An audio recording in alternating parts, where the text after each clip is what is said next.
हमारे देश में मैकॉले के द्वारा जो विषय तय किए गए उनमें से एक इतिहास विषय, जिसमें मैकॉले ने यह कहा कि भारतवासियों को सच्चा इतिहास उनका नहीं बताना है क्योंकि इनको गुलाम बना के रखना है, इसलिए इतिहास को विकृत करके भारत में पढ़ाया जाना चाहिए। तो भारत के इतिहास को पूरी तरह से उन्होंने विकृत कर दिया। सबसे बड़ी विकृति जो हमारे इतिहास में अंग्रेजों ने डाली, जो आज तक जहर बनकर हमारे खून में घूम रही है, वो विकृति ये है कि हम भारतवासी आर्य कहीं बाहर से आए। सारी दुनिया में शोध हो चुका है कि आर्य नाम की कोई जाति भारत को छोड़कर दुनिया में कहीं नहीं थी, तो बाहर से कहां से आ गए हम। फिर हमको कहा गया कि हम सेंट्रल एशिया से आए, मध्य एशिया से आए। मध्य एशिया में जो जातियां इस समय निवास करती हैं, उन सभी जातियों के डीएनए लिए गए। डीएनए आप समझते हैं, जिसका टेस्ट करके कोई भी बात की पक्की सूचना ली जाती है। तो दक्षिण एशिया में, मध्य एशिया में, पूर्व एशिया में, तीनों स्थानों पर रहने वाली जातियों के नागरिकों के रक्त इकट्ठे करके उनका डीएनए टेस्ट किया गया और भारतवासियों का डीएनए टेस्ट किया गया।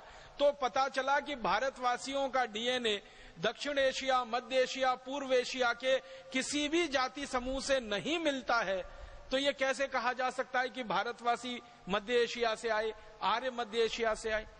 इसका उल्टा तो मिलता है कि भारतवासी मध्य एशिया में गए, भारत से निकलकर दक्षिण एशिया में गए, पूर्व एशिया में गए, मध्य एशिया में गए और दुनिया भर में सभी स्थानों पर गए और भारतीय संस्कृति, भारतीय सभ्यता और भारतीय धर्म का उन्होंने पूरी ताकत से प्रचार प्रसार किया।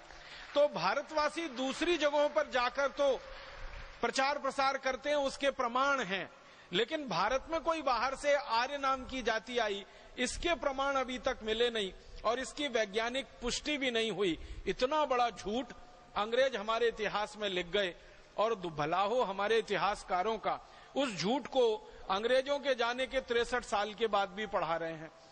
अभी थोड़े दिन पहले दुनिया के जेनेटिक विशेषज्ञ जो हैं, जो डीएनए, आरएनए आदि आदि की जांच करने वाले विशेषज्ञ हैं, इनकी एक बड़ी भारी परिषद हुई थी, कॉन्फ्रेंस हुई थी और वो कॉन्फ्रेंस का जो रिसर्च का बिल्कुल अंतिम निर्णय है वो ये कहता है कि आर्य भारत में कहीं बाहर से नहीं आए थे, आर्य सब भारतवासी ही थे, जरूरत और समय आने पर वो भारत से बाहर गए थे।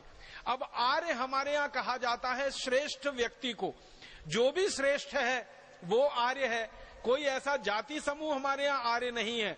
हमारे यहाँ तो जो भी जातियों में श्रेष्ठ व्यक्ति हैं वो सब आर्य माने जाते हैं। वो कोई भी जाति के हो सकते हैं, ब्राह्मण हो सकते हैं, क्षत्रिय हो सकते हैं, शूद्र हो सकते हैं, वैश्य हो सकते हैं। किसी भी वर्ण का कोई भी व्यक्ति अगर वो श्रेष्ठ आचरण करता है, हमारे यहाँ उसको आर्य कहा जाता है। आर्य कोई जाति समूह नहीं है, वो सभी जाति समूहों में श्रेष्ठ लोगों का प्रतिनिधित्व करने वाला व्यक्ति है। ऊंचा चरित्र जिसका है, आचरण जिसका दूसरों के लिए उदाहरण के योग्य है, जिसका किया हुआ, जिसका बोला हुआ, जिसका कहा हुआ दूसरों के लिए अनुकरणीय है, वो सभी आर्य हैं। हमारे देश में परम श्रद्धेय और परम पूजनीय स्वामी दयानंद जैसे लोग, महात्मा गांधी जैसे लोग, भगत सिंह, चंद्रशेखर, ऊधम सिंह, अशफाकुल्ला, तात्या टोपे, झांसी की रानी लक्ष्मीबाई, कित्तूर चन्नम्मा, ये जितने भी नाम आप लेंगे ये सभी आर्य हैं, ये सभी श्रेष्ठ हैं, क्योंकि इन्होंने अपने चरित्र से दूसरों के लिए उदाहरण प्रस्तुत किए हैं। इसलिए आर्य कोई हमारे यहाँ जाति नहीं है। राजा जो उच्च चरित्र का है उसको आर्य नरेश बोला गया, नागरिक जो हमारे यहाँ उच्च चरित्र के हैं उनको आर्य नागरिक बोला गया। भगवान श्री राम को हम आर्य कहे, आर्य नरेश कहा जाता था उनको। श्री कृष्ण को आर्य पुत्र कहा गया, अर्जुन को कई बार आर्य पुत्र का संबोधन दिया गया, युधिष्ठिर, नकुल, सहदेव को कई बार आर्य पुत्र का संबोधन दिया गया, या द्रौपदी को आर्य पुत्री का संबोधन कई जगह है हमारे शास्त्रों में। तो हमारे यहाँ तो आर्य कोई जाति समूह है ही नहीं, ये तो सभी जातियों में श्रेष्ठ आचरण धारण करने वाले लोग, धर्म को धारण करने वाले लोग आर्य कहलाए हैं। तो अंग्रेजों ने ये गलत हमारे इतिहास में घुसाड़ दिया।